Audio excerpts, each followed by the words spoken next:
Astaghfirullah. Bismillahirrahmanirrahim. Assalamualaikum warahmatullahi wabarakatuh.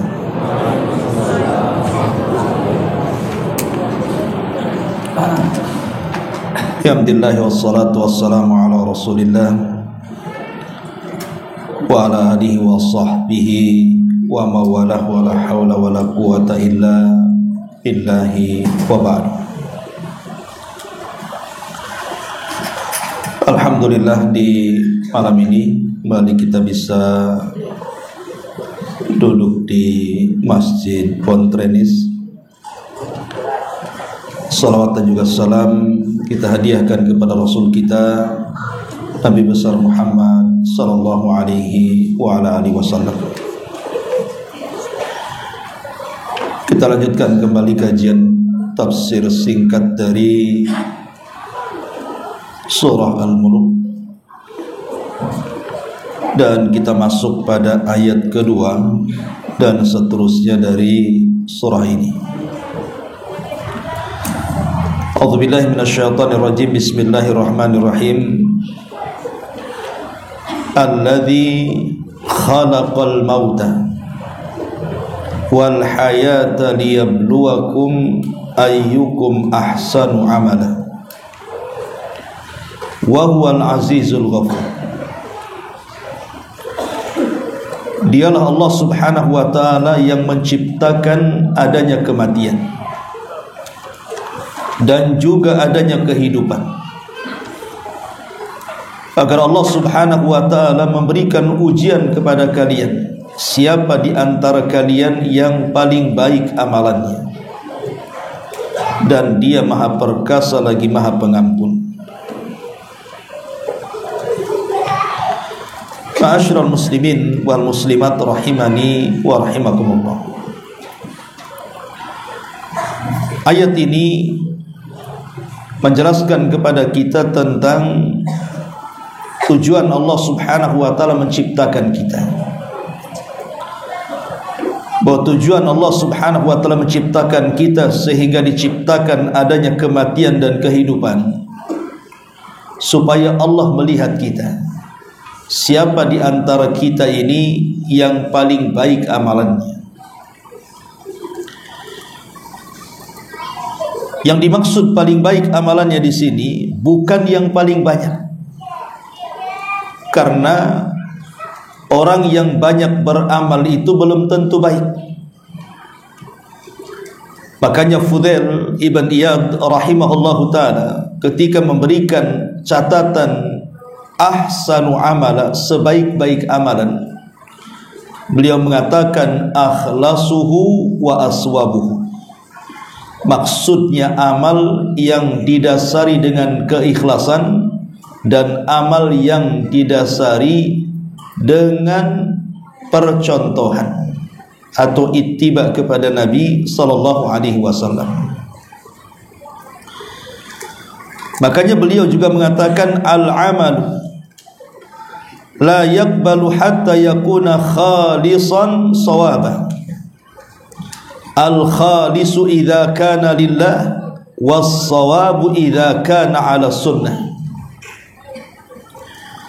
Kata beliau, amal itu tidak mungkin diterima sehingga amal itu betul-betul ikhlas dan benar. Adapun ikhlas, setiap amal yang diberikan karena Allah. Adapun benar, setiap amal yang didasari karena sunnah. Itulah yang dimaksud dalam ayat ini, ayyukum ahsanu amala, siapa di antara kalian yang paling baik amalannya. Artinya yang paling ikhlas dan paling mencocoki sunnah Nabi sallallahu alaihi wasallam. Itulah dikatakan baik amal. Karena saya katakan tadi bahwa banyaknya amal belum tentu baik, seperti yang banyak dilakukan masyarakat kita. Ada orang yang membaca zikir ini, zikir itu, doa ini, ritual ini, ritual itu, macam-macam. Kita lihat di masyarakat itu. Maka banyak itu belum tentu baik, tapi setiap yang baik berarti itulah yang benar. Ma'asyiral muslimin wal muslimat rahimani wa rahimakumullah. Di sini Allah Subhanahu wa taala mendahulukan kalimat kematian, baru kemudian setelah itu bicara tentang kehidupan. Apa maknanya? Para ulama mengatakan, maksudnya ulama tafsir di sini ada dua masalah.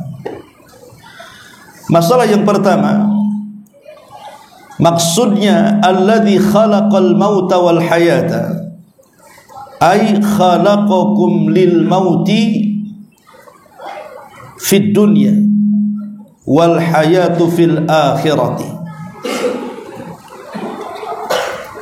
Kata ahli tafsir, mereka mengatakan yang dimaksud Allah Subhanahu wa taala menciptakan kematian, maksudnya Allah menciptakan kalian untuk menghadapi kematian di dunia dan menghadap kehidupan di akhirat. Itu makna alladzi khalaqal mauta wal hayata. Dialah yang menciptakan ada kematian, ada kehidupan. Maknanya Allah menciptakan kalian untuk mati di dunia dan untuk hidup di akhirat.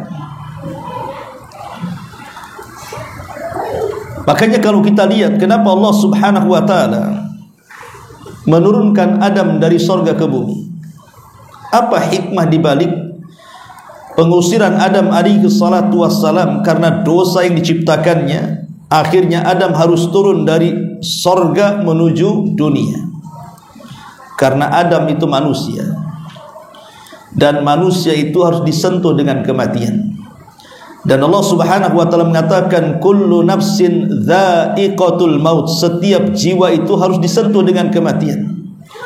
Kalau Adam tetap di sorga dan tidak pernah turun ke bumi, maka selamanya Adam tidak akan disentuh dengan kematian. Sementara dia manusia, dan setiap manusia harus mati.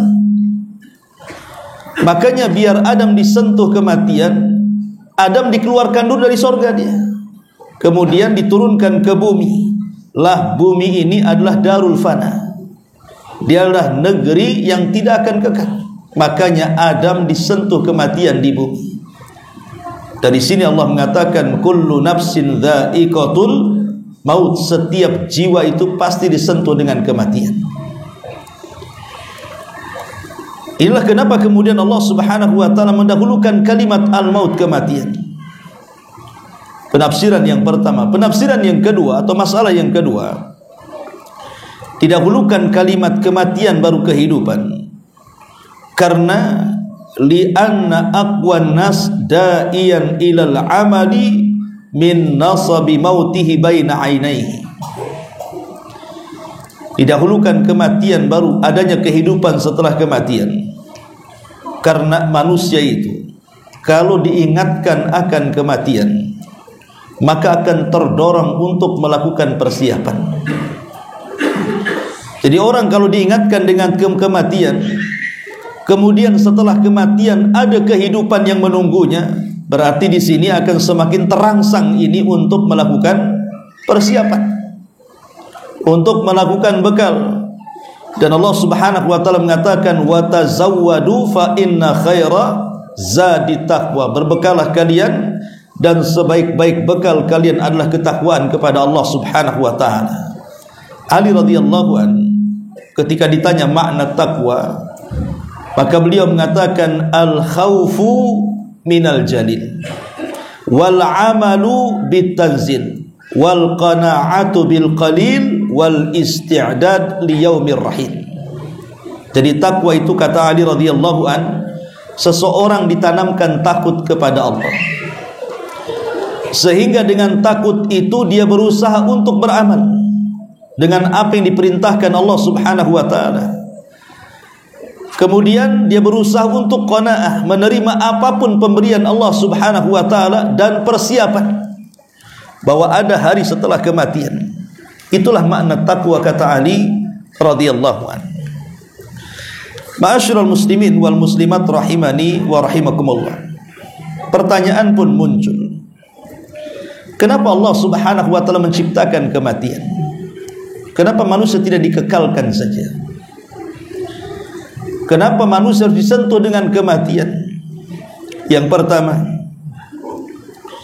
sebagaimana ayat yang kita bahas ini, bahwa Allah Subhanahu wa taala menciptakan adanya kematian dan adanya kehidupan ini ibtila'an li ibadihi, sebagai bentuk ujian kepada hamba-hambanya, agar Allah Subhanahu wa taala mengetahui dengan adanya kematian dan kehidupan ini, siapa di antara manusia yang ada di bumi ini yang mereka taat kepada Allah dan siapa yang mereka bermaksiat kepada Allah.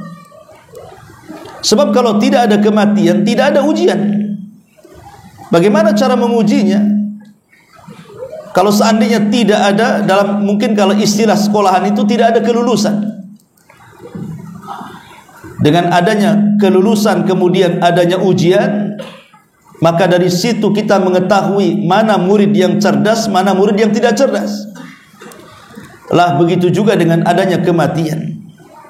Ketika ada finish kehidupan dunia ini dengan adanya kematian dan setelah itu ada balasan, maka Allah Subhanahu wa taala hendak menguji dengan kematian sehingga Allah bisa melihat siapa di antara manusia yang taat dan siapa di antara manusia yang bermaksiat. Ini yang pertama. Yang kedua, untuk menunjukkan bahwa manusia itu berproses. Bahwa manusia itu berproses. Mulai dari rahim seorang ibu, dari segumpal sperma, kemudian menjadi segumpal darah, kemudian menjadi segumpal daging, kemudian ditiupkan ruh, jadilah manusia.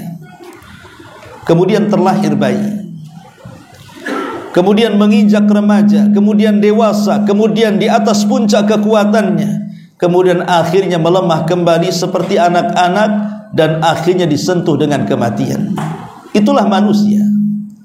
Manusia itu akan berproses seperti itu.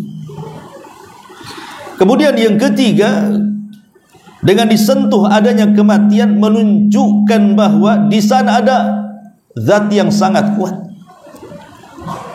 di mana zat ini mengatur kehidupan semua makhluknya. Itulah Allah Subhanahu wa taala. Oh, zat ini sangat kuat sekali. Dia bisa mematikan apapun yang dikehendaki dan siapapun yang dikehendaki, termasuk kita manusia. Dan itu menunjukkan kudrah, kekuasaan Allah Subhanahu wa taala mampu mewafatkan dan mampu menghidupkan. Kemudian juga yang keempat, kita bisa bayangkan kalau seandainya tidak ada kematian, coba. Sejak zaman Adam sampai hari ini, kalau nggak ada orang mati, kira-kira Batam ini muat gak sama orang tuh? Gak akan muat. Ya. Seandainya nih tidak ada orang mati dari zaman Adam sampai sekarang, ada yang lahir kembar 3 semua hidup, ada yang lahir kembar 5 semua hidup. Mungkin bumi ini berdesak-desakan itu, manusianya, hewannya, tumbuh-tumbuhannya, nggak ada yang mati masalahnya. Kalau nggak ada yang mati, manusia tidak mungkin ada tempat tinggal yang nyaman, karena akan disesaki manusia dari sejak zaman dulu sampai hari ini. Belum lagi binatang-binatangnya. Nah, dengan adanya kematian, akhirnya kemudian manusia bisa hidup tenang, karena bumi tidak disesaki orang. Ya, kita bisa bayangkan jumlah penghuni kuburan. Jumlah penghuni kuburan itu jauh lebih banyak dibandingkan jumlah penghuni yang di atas kuburan, kan? Kalau kita mau menghitung, mengkalkulasi orang yang dalam kuburan itu sejak zaman Adam sampai hari ini, siapa yang bisa menghitung orang yang sudah dipendam? Tidak ada yang bisa menghitung, ya, Pak. Dan jumlah mereka jauh lebih banyak dibandingkan orang yang di atas bumi. Kalau itu semua tidak mati, mau ditempatkan di mana coba? Makanya dengan adanya kematian, akhirnya memberikan kesempatan bagi generasi setelahnya untuk mendapatkan kehidupan yang nyaman, yang tenang, dan tidak berdesak-desakan. Maka diciptakan adanya kematian di sini. Kemudian juga di antara faedah kenapa Allah Subhanahu wa taala menciptakan adanya kematian, karena kematian bagi seorang mukmin adalah untuk melepaskan kepenatan kehidupan dunia. Bagi seorang mukmin kematian itu adalah istirahat. Tapi bagi orang kafir, orang fajir, justru sebaliknya, kematian itu justru awal kesengsaraan. Makanya disebutkan dalam hadis yang dikeluarkan Imam Bukhari dan Muslim dari Abi Qatadah radhiyallahu anhu. Satu hari Nabi SAW melihat jenazah yang lewat. Kemudian Nabi SAW bersabda di hadapan para sahabatnya, mustari au mustarahu minhu. Mustari au mustarahu minhu. Kemudian para sahabat mengatakan, mal mustari wa mal mustarahu minhu ya Rasulullah. Rasul, apa yang dimaksud mustari dan apa yang dimaksud mustarahu minhu ya Rasulullah? Kemudian Nabi SAW mengatakan, al-abdul mu'min yastarihu min nasabid dunya wa adhaha ila rahmatillahi azza wa jalla. Adapun seorang mukmin, itulah seorang yang disentuh kematian dan dia dalam kondisi mustarih. Mustarih itu dalam kondisi dia senang. Kenapa dia senang? Karena dia terlepas dari kepenatan dunia, kekacauan dunia, menuju rahmat dan karunia Allah Subhanahu wa taala setelah kematiannya. Adapun selain mukmin, maksudnya orang kafir, orang fajir, orang fasik, maka Nabi SAW mengatakan, yastarihu minhul ibadu wal biladu wasyajaru wad dawab. Justru dengan kematiannya makhluk lain tenang dari dia.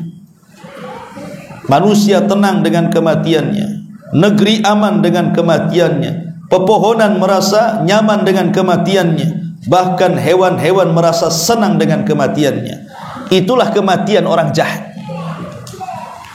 Jadi kematian orang jahat yang senang bukan dia, tetapi orang lain, makhluk lain senang dengan kematiannya. Syukur dia mati, alhamdulillah dia mati. Ngapain dia tetap hidup kalau bisa mati saja? Kan begitu. Kalau orang jahat itu maunya begitu. Tapi kalau orang baik, aduh sayang, usianya masih 30 tahun, kenapa dia mati? Biasalah orang baik gitu, matinya cepat kata. Kalau orang jahat lama. Ada masyarakat kan ngomong begitu. Makanya ada orang jahat gak mati-mati itu didoakan mati, tapi tak mati-mati dia. Yang mendoakan mati duluan pula. Ya. Jadi di sini ikhwatu fillah muliakan Allah Subhanahu wa taala, lihat bagaimana Nabi SAW menggambarkan bahwa kematian seorang mukmin itu hakikatnya istirahat dari kepenatan dunia. Makanya kalau ada istilah di masyarakat, mari antar jenazah ini ke kuburan, ke tempat peristirahatannya yang terakhir, kalimat ini harus dirinci. Apa maknanya? Kalau yang dimaksud yang mati seorang mukmin, kalimat ini benar. Ya, karena kematian tempat istirahat seorang mukmin. Tapi kalau kalimat ini diberikan kepada orang kafir, kepada orang fajir, kepada orang fasik, ya tidak benar. Karena kematian itu awal azab bagi dia. Dari sini Nabi SAW sampai mengatakan ketika bicara soal fardu kifayah, apa kata Rasul? Asri'u bil janazah. Segerakan kalian mengurus jenazah. Segerakan mandikan, kafankan, solatkan, kuburkan. Jangan dibiarkan. Kenapa demikian? Fa in taku salihatan fa khairun tuqaddimunaha ilaihi. Kalau si jenazah ini orang baik, maka kebaikan yang disegerakan kepada dia. Tetapi wa in taku siwa dzalik, kalau tidak demikian, fasyarrun tadaunahu ala riqabikum, itu sama saja keburukan yang kalian simpan di rumah kalian. Jadi kalau dia baik, maka itu kebaikan bagi si mayat. Tapi kalau si mayat itu jelek, maka keburukan untuk kalian. Maka Nabi SAW mengatakan, asri'u bil janazah, segerakan jenazah itu, segerakan. Makanya ketika si mayat itu berada di keranda menuju kuburan, maka ruhnya akan berteriak-teriak dan mengatakan, ila aina tadhhabun, hendak pergi kemana engkau? Waihakum, celaka engkau. Ini kalau seandainya Yang di atas keranda itu orang jahat, orang fasik. Tapi kalau yang di atas keranda itu orang yang beriman, maka dia mengatakan qaddimuni, qaddimuni, segerakan, segerakan. Jangan lambat-lambat kalian jalan. Segerakan aku masukkan ke liang lahat. Itu kalau yang beriman tuh ngomongnya begitu tuh. Ya tentu tidak didengar. Kalau dengar masih hidup artinya. Nah, jadi dikubur ya. Maksudnya ini di alam arwah dia ngomong seperti itu. Jadi di alam arwah ruhnya mengatakan qaddimuni, qaddimuni, segerakan, segerakan supaya aku mendapatkan nikmat. Tapi orang-orang kafir fajir justru mengatakan mau dibawa kemana jasadku? Kembalikan jasadku. Ya, itu menunjukkan apa? Bahwa kematian bagi seorang mukmin itu tempat peristirahatan dia. Ma'asyiral muslimin wal muslimat rahimani wa rahimakumullah. Dari sini kita bisa merubah tentang mindset, cara berpikir tentang kematian. Bahwa kematian itu bukan hal yang menakutkan. Dan jangan sampai kematian itu momok bagi kita sehingga kita stres memikirkan. Kalau kita tahu rahasia kematian seorang mukmin pasti akan merindukan kematian. Karena akan mendapatkan banyak kabar gembira yang akan diperoleh saat kematian. Sebut saja sebuah ayat di dalam Al-Quranul Karim, di mana Allah Subhanahu wa taala berfirman, innal ladzina qalu rabbuna Allah tsumma istaqamu tatanazzalu alaihimul malaikatu alla takhafu wa la tahzanu wa abshiru bil jannati allati kuntum tu'adun. Surah Fussilat ayat 30. Allah mengatakan, sesungguhnya orang-orang yang mengatakan Rabb kami Allah, kemudian mereka istiqomah dengan kata-katanya. Artinya istiqomah di sini dia tetap menjalankan semua perintah, menjauhi larangan, menikmati yang dihalalkan, menjauhi yang diharamkan, dan dia istiqomah dengan perkara-perkara ini sampai ajalnya menjemput dia. Maka saat ajal menjemput dia, maka malaikat-malaikat atau disebut dengan rusulul maut, rasul-rasul kematian yang banyaknya sejauh mata memandang itu akan turun dari langit, kemudian akan duduk di samping dirinya, di dekat kepalanya, kemudian membisikkan di telinganya, jangan takut, jangan sedih, dan berbahagialah dengan sorga yang telah dijanjikan kepadamu. Lihat bagaimana kematian seorang mukmin dihibur oleh para malaikat. Jangan takut, jangan sedih. Karena biasanya orang yang teringat dengan kematian itu terpikir apa? Terpikir dengan keluarga yang ditinggalkannya, macam mana pasangannya, macam mana anaknya, macam mana orang tuanya, dan begitu seterusnya, macam mana orang yang ditinggalkannya. Tapi Allah Subhanahu wa taala mengatakan jangan takut, karena Allah sudah mengirim para malaikat untuk menjaga mereka. Dan jangan sedih akan perkara yang akan datang. Tidak akan ada yang bisa mencelakakan kamu, baik di kuburan kamu, di padang mahsyar, sampai tidak mungkin Allah sentuh engkau dengan neraka. Dan Allah sudah habarkan engkau masuk surga. Coba bayangkan kalau seandainya kita dihibur seperti itu, maka tentu setiap ruh akan cepat keluar. Karena janji-janji yang seperti ini yang dicari manusia. Kemudian juga Allah Subhanahu wa taala mengatakan dalam surah An-Nahl ayat 32, alladzina tatawaffahumul malaikatu thayyibina yaquluna salamun alaikum udkhulul jannata bima kuntum ta'malun.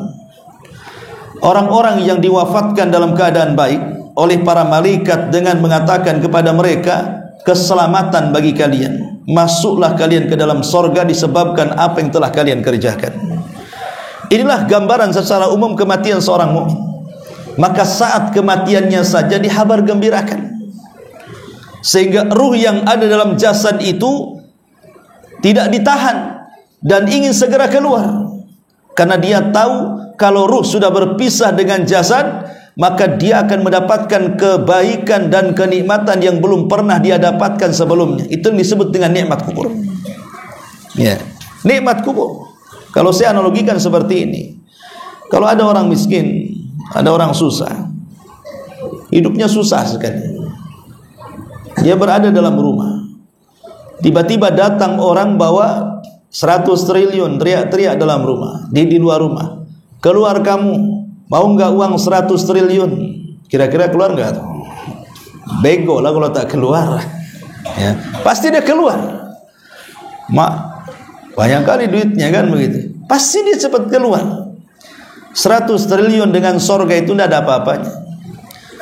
Malaikat menjanjikan kita dengan sorga, bagaimana ruh tidak keluar dari jasadnya? Karena janji Allah Subhanahu wa ta'ala sungguh luar biasa. Tapi kematian orang kafir kan terbalik.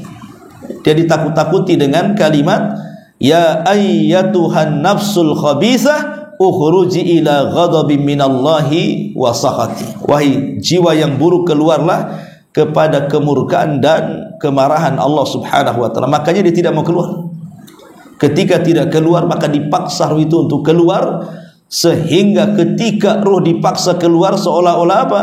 Meletakkan semua persendian tulang yang ada pada badannya, dan dia merasakan sakit yang tidak ada yang tahu kecuali Allah rasa sakitnya. Masalahnya karena dia mau tidak keluar, itu masalahnya. Makanya dipaksa keluar. Nah, inilah kenapa kemudian seorang mukmin itu kalau dia meninggal dunia, maka akan diberikan banyak kenikmatan. Ini yang pertama. Yang kedua, ketika berada dalam kondisi dia sedang dimandikan jenazahnya. Jadi setelah ruhnya keluar, orang kan sibuk memandikan jenazahnya, kemudian mengkafani jenazahnya, kemudian menyolatkan jenazahnya, kemudian mengiringi jenazahnya menuju tanah kuburan, kemudian memendam jenazahnya. Pertanyaannya, di mana ruhnya? Kemana ruhnya? Lah ketika manusia itu jenazahnya sedang difardu kifayahkan manusia, ruhnya sedang dimuliakan oleh Allah Subhanahu wa ta'ala. Dengan cara apa? Semata-mata ruh itu keluar, maka sudah diletakkan kafan dari sorga, kemudian minyak wangi dari sorga. Jadi orang yang meninggal, kalau dia seorang mukmin, akan dapat 2 kafan, akan dapat 2 minyak wangi. Pertama, kain kafan dari manusia yang membungkus badannya, dan wewangian yang diletakkan dalam kain kafan di badannya. Baru yang kedua, ada kain kafan lain yang membungkus ruhnya. Jadi jasadnya diberikan kain kafan manusia, tapi ruhnya diberikan kain kafan dari sorga. Jadi ada kain kafan lain yang dibawa malaikat, itulah untuk mengkafani ruhnya, dan juga disertakan hanut minyak wangi untuk membalurkan di atas kain kafannya. Kemudian setelah itu dibawa ke langit. Ketika sampai di langit pertama, itu kan penuh dengan sesak dengan para malaikat di langit, ikhwan. Maka malaikat bertanya, ini ruhnya siapa? Maka dikatakan ruhnya fulan ibn fulan, disebut dengan nama yang paling baik yang pernah disebut di dunia. Baru kemudian pintu langit pun oleh malaikat-malaikat ini meminta izin untuk dibuka. Maka dibukalah pintu langit yang pertama. Kemudian naik ke langit pertama, minta dibukakan pintu langit yang kedua, kemudian naik ke langit ketiga, dan begitu seterusnya sampai berhasil ke langit ketujuh. Ketika sudah melewati langit ketujuh, baru Allah Subhanahu wa ta'ala kemudian mengatakan kepada siapa? Ruh orang ini, letakkan catatannya di tempat yang paling tinggi di Iliyin, kemudian kembalikan ruhnya ke dalam jasadnya. Inilah kenikmatan yang kedua, bagaimana Allah Subhanahu wa ta'ala memuliakan ruhnya. Ya. Baru kenikmatan yang ketiga, setelah Allah Subhanahu wa ta'ala mengembalikan ruhnya ke dalam jasadnya, tiba-tiba kemudian dia terbangun. Gimana tidak kaget? Biasa kita ini terbangun di ruangan yang cukup nyaman, dengan adanya kasur, dengan adanya AC, dengan adanya lampu, dengan adanya lemari dan macam-macam kan di kamar kita itu. Tiba-tiba terbangun di satu tempat yang ukurannya 1 meter kali 1,5 meter. Coba bayangkan, dalam kondisi gelap. Apa enggak pengap manusia? Tiba-tiba kemudian didatangi dua malaikat Munkar dan Nakir. Walaupun dia seorang mukmin, disebutkan dalam hadis itu aswadan azraqan, tetap Munkar Nakir itu datang dalam bentuk yang sangat menakutkan dan sangat hitam mengkhawatirkan. Tiba-tiba kemudian membentak seorang mukmin dalam kubur dan mengatakan, man rabbuk, siapa Rabbmu, wa manabiyuk, siapa nabimu, wa madinuk, dan apa agamamu. Disinilah ketika bentakan Munkar dan Nakir terhadap hamba Allah yang beriman, datang kenikmatan yang ketiga. Apa itu? Yusabbitullahu alladhina amanu bil qawli tsabit. Tiba-tiba Allah berikan kemantapan. Tiba-tiba Allah Subhanahu wa taala berikan kemantapan. Kemantapan apa? Kemantapan jawaban. Yusabbitullahu, Allah yang memantapkan, bukan dia yang hafal jawaban. Sekalipun kita hafal nih di dunia, ditanya siapa Tuhanmu, ya kita jawab Allah. Siapa nabimu? Muhammad. Apa agamamu? Islam. Gak percaya, ini tengok KTP saya Islam, ya. Walaupun di dunia kita mantap jawaban, belum tentu di akhirat dalam kubur itu kita mantap jawabannya. Karena yang memantapkan bukan kita, Allah yang memantapkan. Karena dalam kondisi ketakutan, ikhwatu fiddin, orang yang lancar itu akan gagap dalam bicara. Ingat ketika ada seorang orang soleh di zaman dulu berbisnis, di mana orang soleh ini suka mengantarkan barang dari satu negeri ke negeri lainnya, pakai jasa unta. Kalau zaman dulu kan belum ada ya semacam tiki atau apa gitu ya, kantor pos yang bisa mengantarkan barang atau kargo, enggak ya. Orang dulu kalau ngantarkan dari daerah ke daerah ya pakai unta, antarkan barang ini ke daerah sana, antarkan barang ini ke daerah sana, kan itu. Jadi tiba-tiba ada orang yang menawarkan diri, saya bisa mengantarkan barangmu dengan cepat dan ongkosnya sangat murah. Karena yakin dan percaya, akhirnya dibawalah barang-barang itu, kemudian berangkat. Orang soleh ini bingung, kenapa jalannya tidak biasa, kenapa diarahkan ke tengah padang pasir. Tetapi dia berhusnudzon, mungkin dia punya jalan lain yang singkat. Di tengah padang pasir kaget, rupanya banyak tulang-tulang manusia di situ. Ada tengkorak-tengkorak manusia, mulai curiga. Jangan-jangan dia perampok, bukan orang yang suka ngangkut barang, kata. Ternyata betul, setelah di tengah padang pasir dia mengaku bahwa saya perampok. Karena ketakutan orang soleh ini, dan mengatakan, ya sudah gini saja, kalau engkau ingin merampok, ambil semua barangku, tetapi biarkan aku pulang, kata. Maka sang perampok mengatakan, semua orang yang kurampok ngomongannya sama dengan kamu, tetap kubunuh juga, kata. Nggak bisa kok. Akhirnya orang soleh mengatakan, kalau engkau harus membunuhku, nggak apa-apa, tapi berikan kesempatan aku berwudu dan sholat 2 rakaat. Akhirnya diberikan kesempatan berwudu kemudian sholat 2 rakaat. Karena ketika sholat dia sudah ketakutan, habis sholat pasti dibantai. Akhirnya ngeblank, nggak tahu surat apa yang dibaca dia. Satu pun surat nggak hafal, nggak tahu dia. Padahal dia hafal Quran. Tapi karena dia terpikir habis sholat mau dibunuh, hilang semua hafalannya. Hilang semua hafalannya, tidak tahu apa yang mau diucapkan. Coba bayangkan. Lah ini baru manusia yang bentak, ini yang bentak Munkar Nakir pula, kan begitu. Apa nggak menggigil lagi? Coba. Terkadang ikhwatu fiddin muliakan Allah Azza wa Jalla, walaupun kita hafal di dunia, kalau dibentak-bentak oleh orang yang menakutkan, ngeblank kita.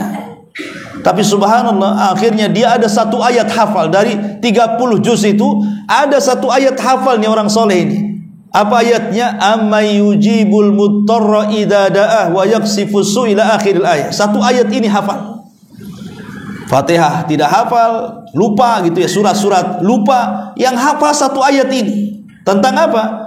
Tentang keutamaan doa orang yang kesulitan. Siapa lagi yang akan mengijabah doa orang yang kesulitan kecuali Allah? Itu makna ayat itu. Diulang-ulang ketika hafal. Tiba-tiba dari kejauhan ada kuda berwarna putih dan penunggangnya putih, kemudian menabrak orang jahat ini sampai mati, kemudian menghilang. Boleh jadi itu adalah malaikat, boleh jadi ini bentuk karamah, ya kan? Nah, ini disebutkan di dalam kitab Syiar Nabi Nubala karya Imam Az-Zahabi rahimahullah taala, syahidnya adalah ketika seseorang dibentak ikhwatul fillah, terkadang hilang semua hafalan kita. Tetapi bagi orang-orang yang beriman, Allah Subhanahu wa taala berikan apa? Allah Subhanahu wa taala berikan ketetapan dalam jawaban. Yutsabbitullahu alladhina amanu bil qauli tsabit. Allah Subhanahu wa taala memberikan ketetapan jawaban dengan mampu menjawab setiap soalan. Bukan hanya itu saja, Allah berikan kelancaran lagi. Jadi ketika ditanya siapa Rabbmu, Rabbi Allah, Rabbku Allah. Wa ma dinuk, apa agamamu? Dinil Islam, agamaku Islam. Siapa, kenal enggak orang yang diutus kepadamu? Dia mengatakan saya kenal, huwa Rasulullah, dialah Rasulullah. Apa pengetahuanmu? Dia mengatakan qara'tu kitaballah, amantu bihi wa saddaqtu bihi. Aku membaca Quran, aku beriman dengan Quran dan aku benarkan Al-Quran. Akhirnya Allah Subhanahu wa taala memberikan nikmat lain, tiba-tiba menyeru dari langit dan mengatakan ang sadaqa abdi, hambaku telah benar. Hambaku telah benar. Ketika Allah Subhanahu wa taala sudah memberikan rekomendasi tentang kejujuran hambanya, tiba-tiba Allah mengatakan kepada para malaikat, fa'afrishuhu ilal jannah, bentangkan permadani sampai ke surga sana. Dibentangkan permadani sampai ke surga. Waftahu lahu baban ilal jannah, bukakan pintu surga. Wa albisuhu minal jannah, hantarkan pakaian dari surga. Subhanallah. Coba bayangkan. Kemudian setelah dibuka pintu surga, fayatihi min rauhiha wa tibiha, tiba-tiba wewangian dari surga masuk ke dalam kuburannya. Oh, apa enggak senang itu? Itulah yang disebut dengan nikmat kubur. Tiba-tiba diluaskan kuburannya, maddal basar, sejauh mata memandang. Ada yang mengatakan sab'in dhira'an fi sab'in, 70 hasta kali 70 hasta dilebarkan kuburannya. Cukup sampai di sini nikmatnya? Tidak. Orang yang sendirian ikhwatu fillah di ruangan, walaupun penuh dengan nikmat, pasti akan bosan. Ya kan? Pamannya antum hidup sendirian di Batam, nggak ada orang, sendiri aja, ke Batu Haji sendiri, ke Tiban sendiri, ke Batam Center sendiri, Batu Besar, semua apartemen milik antum, tapi sendiri, tak ada kawan. Mau ngomong sama tembok, ya, pasti boring lah, nggak mungkin kan itu, nggak stres. Kalau hidup sendirian, lontang-lantung sana sini. Makanya Allah Subhanahu wa taala akhirnya apa? Menciptakan orang yang paling indah rupanya. Tutur katanya santun, pakaiannya bersih, wangi badannya, tiba-tiba datang kemudian menemani kita. Ketika kita sudah lelah bicara dengan dia, orang ini sangat baik dan mengatakan nim naumatal arush, sebaiknya kau tidur, aku lihat kau lelah, tidurlah seperti tidurnya pengantin. Akhirnya dia tidur, entah berapa lama dia tidur. Dari sini menunjukkan bahwa kematian seorang mukmin dalam kuburnya, mereka la yash'uruna bimururil waqti, tidak merasakan tentang lewatnya waktu. Coba bayangkan, sejak zaman Adam sampai hari ini, yang mati di kuburan itu, mereka tetap di alam kubur kan? Karena mereka tidak akan berpindah sampai kiamat. Toh kiamat nggak dikiamat-kiamatkan juga kan? Kalau seandainya kita mati hari ini, kemudian kiamat baru terjadi setelah 1000 tahun lagi, berarti kita harus 1000 tahun dalam kuburan kan? Menunggu itu sesuatu yang membosankan. Tapi bagi seorang mukmin, justru menunggu dari kematiannya sampai ditegakkan kiamat itu tanpa terasa. Kenapa? Karena mereka ditidurkan. Nim naumatal arus, tidur, sehingga mereka tidak merasakan berjalannya waktu. Tahu-tahu setelah kemudian Israfil hendak meniupkan sangkakalanya, maka orang yang baik ini membangunkan kita, bangun, kiamat sudah mau dibangkitkan. Baru dia terjaga dan mengatakan, baik kali engkau ini sudah menemani aku, siapa kamu sebenarnya? Barulah dia mengatakan, ana amaluka saleh, sayalah amal salehmu, sayalah salatmu, sayalah puasamu, sayalah zikirmu, sayalah baca Quranmu, sayalah silaturahimmu, dan begitu seterusnya. Subhanallah ikhwan, ya. Baru dia mengatakan, kalau begitu ya Rabb aqimis sa'ah likai arji'a ila ahli wa mali. Kalau begitu ya Rabb, segerakan kiamat itu supaya aku kembali kepada keluarga dan kepada hartaku. Itulah kematian seorang mukmin, ikhwan. Jadi mindset kematian seorang mukmin tidak perlu takut. Kematian bagi seorang mukmin justru kebahagiaan bagi dia. Kenapa? Karena seorang mukmin itu sudah menginvestasikan seluruh hari-harinya, tenaganya, waktunya, hartanya untuk membangun satu istana di sorga. Makanya saat kematiannya dia ingin sangat berjumpa dengan Allah dan cinta berjumpa dengan Allah. Makanya Allah sangat senang berjumpa dengan dia. Man ahabba liqa Allah ahabballahu liqa'ah, wa man kariha liqa Allah karihallahu liqa'ah. Ma'asyiral muslimin wal muslimat rahimani wa rahimakumullah. Mungkin kajian sampai di sini, ikhwan. Afwan ya, saya ada acara habis isya. Karena di Batam Center takut jamnya tidak cukup karena perjalanan jauh. Mungkin kajian sampai di sini dulu. Subhanakallahumma bihamdika asyhadu an la ilaha illa anta astaghfiruka